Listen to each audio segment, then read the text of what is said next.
Hello everyone and welcome to our channel Claim What's Yours. I'm your host Vaughan Reinecker, and today I'd like to talk to you about negotiation. So certain things on your insurance policy are subject to negotiation and certain things are not. So for example, you have to pay the insurance premium and you have to abide by the insurer's policy conditions. So during a recent exercise with one of our potential clients, we submitted our client's material risk information to a number of insurers in the market, and one leading insurer came back to us and said, yes, let's talk about it, Vaughan. All of the other guys and girls said, no, not prepared to talk about it, not prepared to look at it. Whereas this particular insurer said, yes, I like what you're saying and I'm happy to look at your risk. So getting off the track a little bit here, but the demand for insurance is driven by our clients. It's driven by the public. So the insurance company can have burnt milk policies. We're having a special today, guys, on a burnt milk policy. We're giving it to you at 50%. If you buy this, I'll give it to you for free. Our client said, but I don't want a policy for burnt milk. I want that cover.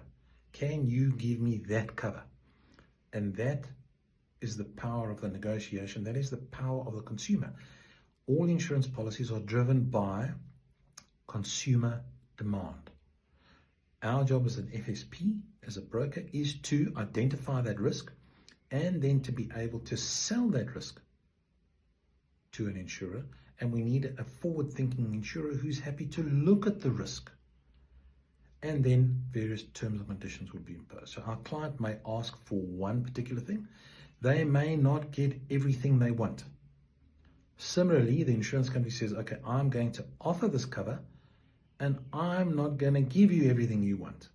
But remember, the insurance company has the final say. So although the demand is driven by the customer, the insurance company says, I like this risk, or I don't like this risk, or I think I can make money, and I'm going to be able to answer to my management or my directors. So listen, Vaughan, why did you write that risk? What were you thinking? Tell you what, see you at the labor exchange. I don't get a job somewhere else. You're not thinking properly. You're not thinking in our best interest. So negotiation by the client, negotiation by the FSP on behalf of the client as to what covers are required and on which insurer will offer those covers reasonably, and that when there's a claim, we've got it clearly mapped out what's going to happen and what claims are going to be paid.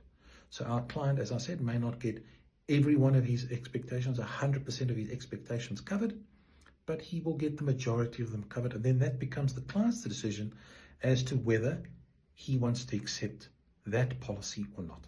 So when we talk about negotiation, so yes, negotiation, am I getting the cover that I want? And what is negotiable and what is not negotiable?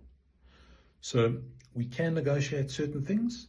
We had another meeting with a client of ours this morning and they wanted to negotiate the renewal premium and an excess applicable on their policy. So we will fairly go back to our insurer and say, yes, our client's not happy with that excess. Are you prepared to negotiate it? The negotiation is, the insurer may say, yes, I'm prepared to reduce the excess, but I want more money. Or based on the client's claims history, I'm not prepared to negotiate that excess. I'm going to keep it the same, in which case we then go back to our client and say, yes, from a negotiation point of view, we've managed to negotiate with the insurers. We've got this correct, but we didn't get that right. And with this insurer, but we have alternate markets. There's always another way. There's always another insurer who's looking for cover, who will accept that risk for the terms that you've got on offer. So negotiation is quite important. We are quite good at it when it comes to negotiating terms and conditions on behalf of our clients with insurers. So we negotiate with our clients and with insurers, and obviously it's all based on what the insurance company are prepared to offer in the market. If you have any queries or anything that you would like your FSP to negotiate or you'd like us to look at, we'd be happy to do that for you. Like, subscribe, and send us an email. Thanks.